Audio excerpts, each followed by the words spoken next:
Hello, my name is Sheva Carr, and I am here with my beloved sister, Erin Toffenberg. We are working together on a project to contribute to the global efforts to end human trafficking, and so excited to be here at the United Nations, where we're presenting our work in a panel discussion, and where we met the women 4 years ago that inspired this project, the very original Big Sisters from Iceland. So we are thrilled to be inviting you to join us via what they launched through what they call the Jungle Telegraph, woman to woman, Kitchen table to kitchen table. It's now hoping to spread virally around the world so we can do something about this important issue. So why would a UN Peace Messenger organization be here at the Commission on the Status of Women talking about human trafficking? You know, when I attended my first CSW, I learned that more women have died in gender-based violence than all the soldiers in all the world's wars in all of history combined, because of their gender. And I discovered that we cannot talk about building a culture of peace without addressing gender-based violence. And we cannot address gender-based violence without addressing sex trafficking of all peoples, but especially of women and girl children. The problem is so vast. The UN Office of Drugs and Crime has suggested that human trafficking is now set to outpace both the drugs trade and the arms trade as the largest illicit industry in the world. Well, we need an army as big as the army of buyers and bigger, and that is the civilian army that we as NGOs, government agencies, and law enforcement can enroll in intercepting demand at no personal risk. So our partner at the District Attorney's Office in Alameda County so believes in this arm-in-arm collaboration between law enforcement and civil society that she said, community involvement is essential to combating demand for sex trafficking, often more impactful and permanent a solution than prosecution and law enforcement interventions. For this to work, it really requires that countries have legislation that empowers law enforcement and civil society to take action. And there are countries like most of the United States, where sex trafficking and prostitution are illegal. And we might think, well, that's wonderful, that protects victims. But in fact, we have to acknowledge, even in the United States today, sex trafficking is the only crime in which the victims of the crime are made the criminals. There are children being trafficked in the United States today who are not old enough to consent for sex, but have been arrested and prosecuted for prostitution.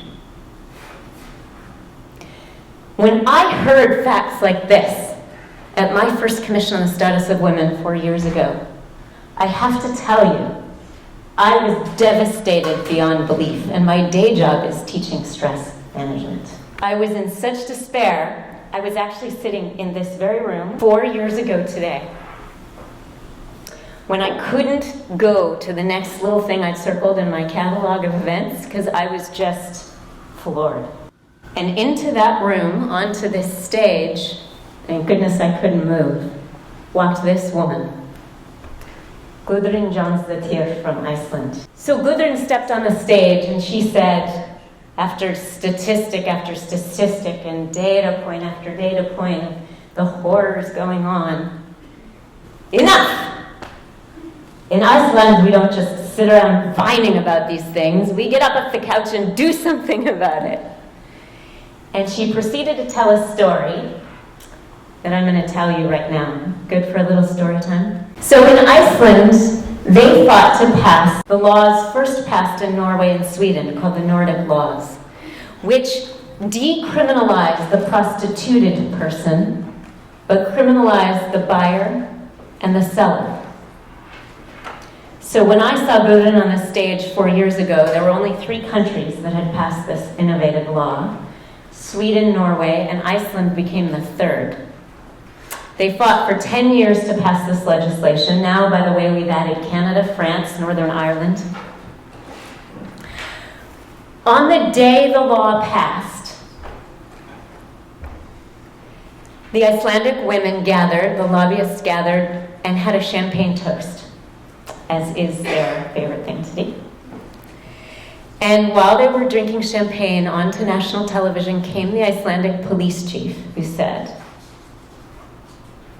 "This is the stupidest law I've ever heard of. Prostitution is the oldest profession in the book." Now, most of us in this room would say it's the oldest oppression in the book. He said, "I have no intention of implementing this law. I don't have the staff, the resources. Forget it. This is a stupid law." Well, at that point, over a good amount of champagne, you'd think I just had some, but I haven't. Over their champagne, the Icelandic woman said, "Enough. We've tried to play by the rules. Now we're going to take matters into their own hands." So what did they do? Well, if the traffickers and the buyers can buy anonymous phones and place ads in the paper and online, why can't we? So they placed decoy ads, and the younger they said they were, the more calls they got. Within an hour of placing their first ad, they received over 300 phone calls. And they picked up the phone and said, "Big sister is watching you." When they got bored with that, they said, "Why are we doing this? Oh, right, to help the poor police who don't have enough money and resources. Well, let's help them a little more." So when buyers called for sex, they said, "Here's the address," and they sent them straight to the police chief's house for services. So their antics went on, and we don't have time to tell you their whole story here, but we are working on a feature film to tell their story in a movie. After a period of time, they had gathered over 140 names, phone numbers, and email addresses of buyers of sex, as well as pictures of their penises that they sent when they solicited sex. So they decided it was time to hold a press conference, but realized that their anonymity was their power. Because bit by bit, they began to destabilize the sex trade in Iceland, because men didn't know when they were calling to buy sex from a child if they would get instead their mother, or their wife, or their sister, or their girlfriend on the phone. So they invited all the buyers to their press conference, telling them it was going to be hot women models from Eastern Europe. And they also invited the press, and they wore neon burqas. They had a penis PowerPoint and asked everyone in the audience, "Does anyone recognize that one?" And then, as you can see in the bottom picture here, in the Icelandic cold, they marched the 144 names, email addresses, and telephone numbers to the police chief's desk with the media following them. Well, a week after their press conference, the Icelandic government thought this must be an important thing, so they assigned 25 million krona to creating a special police task force to ending human trafficking in Iceland. 13 brothels that were posing as champagne clubs were shut down by the police. Multiple buyers of prostitution were actually arrested and prosecuted, even though they were told they couldn't use the information because it was entrapment. And the first traffickers were prosecuted in Iceland after that operation. Perhaps equally as significant, they did develop a clothing line beyond their neon burqas. And the police chief now proudly wears these outside of his uniform. "I am responsible" boxer shorts. When I heard Gudrun share this on this stage 4 years ago, I was lifted out of my despair and realized we really can make a difference. Individual human beings that care, when we come together, are that which changes the tide of the world. I would like to offer you, the viewer of this video, an official Operation Big Sister Champagne Toast. Because just by being here, watching this, you are clearly one of those individual human beings that cares, coming together with others to change the tide of this world. Thank you so much for being here at this Operation Big Sister house party to join our civilian army that will help make this a world that works better for all.